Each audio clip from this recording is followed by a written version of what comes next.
Hey guys, what's going on? Sherman here. I have a short knife review for you guys today, no pun intended, of the Gerber GDC zip blade. Now this is in Gerber's GDC line, which stands for Gerber Daily Carry, and is a fairly new line from Gerber. They have a lot of really cool tools. Some of them are kind of hokey, like the knife inside the belt buckle. You know, that I don't really dig, but I think this is a pretty cool new venture for Gerber. It kind of makes up for their Bear Grylls line, almost. But they have a few other tools similar to this. This is the knife.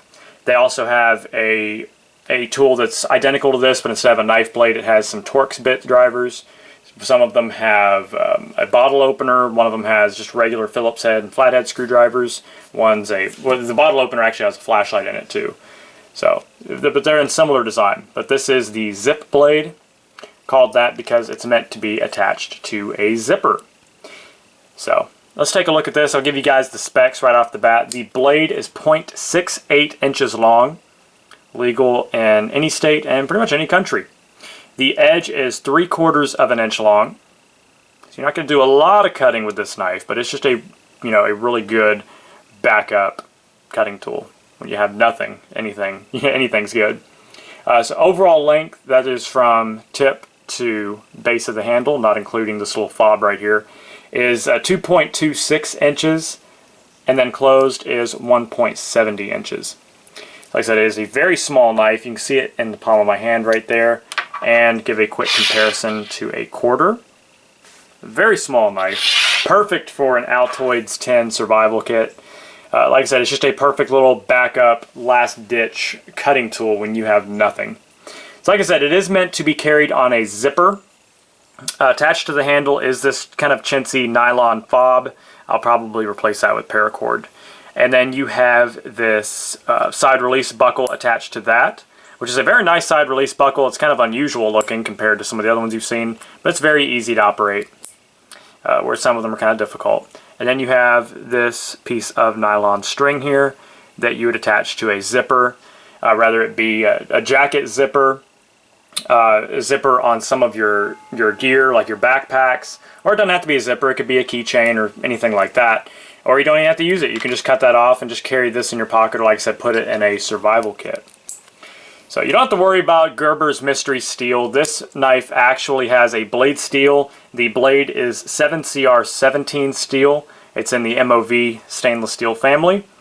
And it's kind of similar to 8CR13 that you're all familiar with. I don't think it makes much of a difference what it is.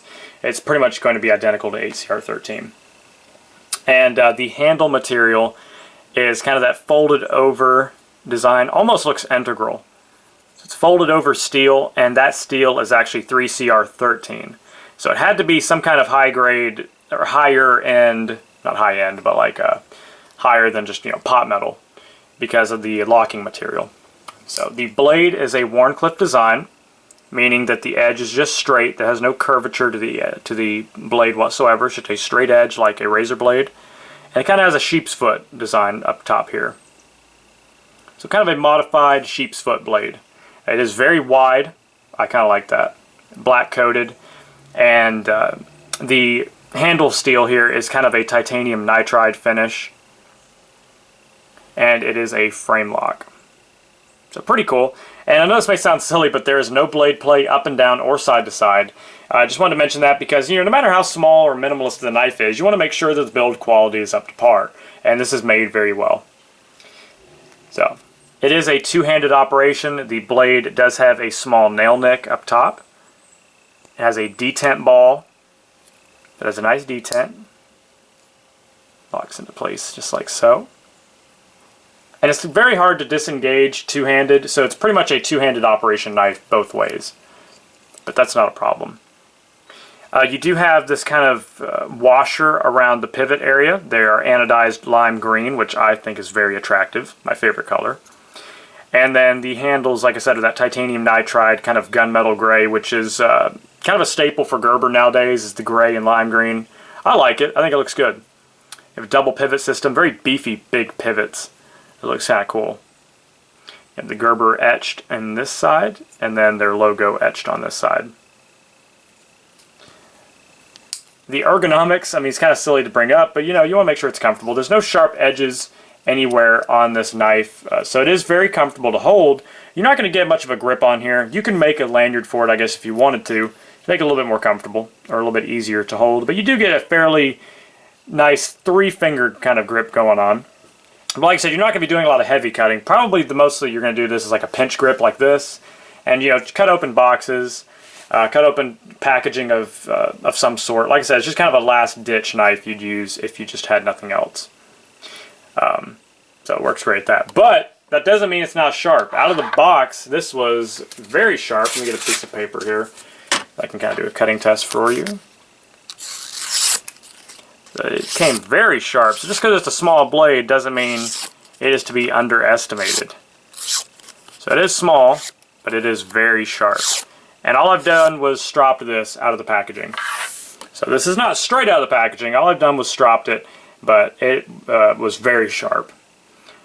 But you can see the edge is ground very high in an already thin, full, flat ground blade.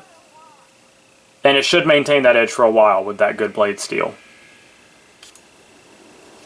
So very, very nice. Very impressed with that edge.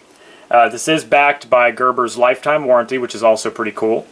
And real quick, I just want to show you how to attach it. I'm just going to use this Maxpedition pack as a reference.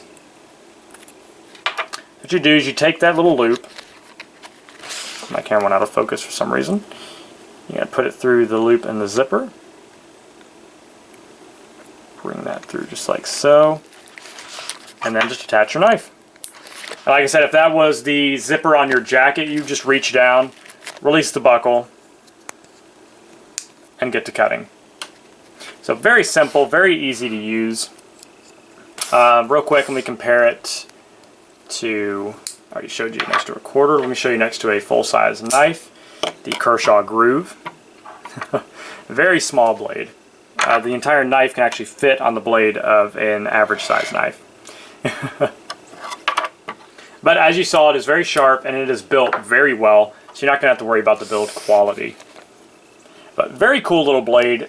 I got this at REI for 12 bucks, and that's pretty much the standard price you're going to pay for this knife. I've seen it as low as 10 on Amazon, so you can go check it out on Amazon with Prime. It is about $10, it's free shipping. But very cool little minimalistic blade. Like I said, good for a Altoids 10 survival kit, just like I said, as a last ditch blade.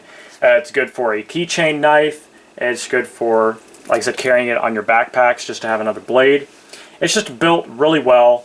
It's got, like I said, the Gerber lifetime warranty and an actual blade steel, whereas Gerber, you know, in the past has been famous for their mystery blade steels. So very cool little knife, definitely worth checking out. I highly recommend this knife, and for around $10 to $12, I mean, that's nothing. So, especially for something made this well and such a cool design. Definitely worth picking up. So definitely check this out and any other of Gerber's GDC type tools like this. So, alright guys, hope you enjoyed the short review. Hope you all have a great rest of your day. Stay safe, stay sharp, and God bless. Sherman614, peace.